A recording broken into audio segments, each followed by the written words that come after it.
আরে ঘটিতে কি আছে, লুকোচ্ছ কেন? এতে তেল আর জল আছে, কোনোদিন হাত দেবে না।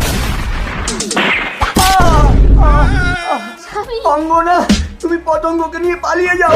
দাঁড়াও, পালাতে পারবে না, তোমাদের গেটে তালা বন্ধ করে দিয়েছি। আপনার পায়ে পড়ছি, দয়া করে আমাকে মারবেন না, তাহলে আমার এই মেয়েটা আর বাঁচবে না। আপনি যা চাইবেন আমি আপনাকে তাই দেবো। কথা দাও। আমার মেয়ের মাথায় হাত রেখে বলছি, আপনি যা চাইবেন আমি আপনাকে তাই দেবো। বলুন কি চাই? এখন আমি কিছু চাই না, সময় হলে আমি ঠিক চেয়ে নেবো।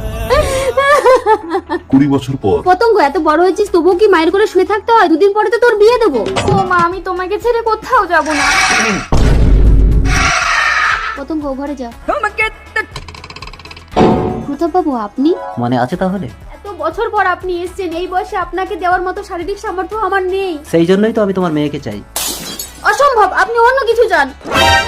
ভুলে যেও না, মেয়ের মাথায় হাত রেখে কথা দিয়েছিলে যা চাইবো তাই দেবে। আমি বিয়ে করতে রাজি। পতঙ্গ, মা ছোটবেলার বাবাকে হারিয়েছি, এখন আমি তোমাকে হারাতে চাই না। তোমার থেকে তোমার মেয়ে বেশি বুদ্ধিমান, চলে এসো। পতঙ্গ, মা। ভয় পেও না, আমি তোমাকে স্পর্শ করবো না। চলো, আমি তোমাকে একটা জিনিস দেখাচ্ছি, দেখো। আমার একমাত্র ছেলে প্রলয় আজ থেকে 20 বছর আগে তোমার বাবা কালা জাদু করে আমার স্ত্রীকে মেরে ফেলেছে আর আমার ছেলেটাকে পাগল করে রেখেছে। তুমি যদি আমার ছেলেটাকে ভালো করে দিতে পারো তবেই তুমি মুক্তি পাবে। চল পতঙ্গ, তোর বাবাকে যে কালা জাদু শিখিয়েছিল তার কাছে গেলে এই পাগল ছেলেটা ভালো হয়ে যাবে। তুই কি জানিস আজ থেকে 20 বছর আগে তোর স্বামী তেল আর জল মিশিয়ে কোথায় লুকিয়ে রেখেছে? আরে ঘটিতে কি আছে, লুকোচ্ছ কেন? তেল আর জল আছে, কোনোদিন হাত দেবে না। কি ভাবছিস? সেই ঘটি খুঁজে যদি তেল আর জল আলাদা করতে পারিস তবেই এই পাগল ভালো হবে।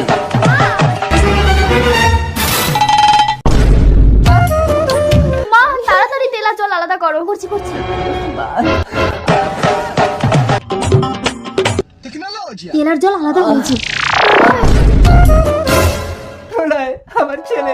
কে কে তুমি? আমি তোর বাবা প্রলয়। বাবা, পতঙ্গ, আমার প্রলয়কে সুস্থ করে দেওয়ার জন্য আমি তোমাকে মুক্তি দিলাম। চলো। দাঁড়ান, আপনার ছেলেকে তো আমি মুক্তি দেবো না।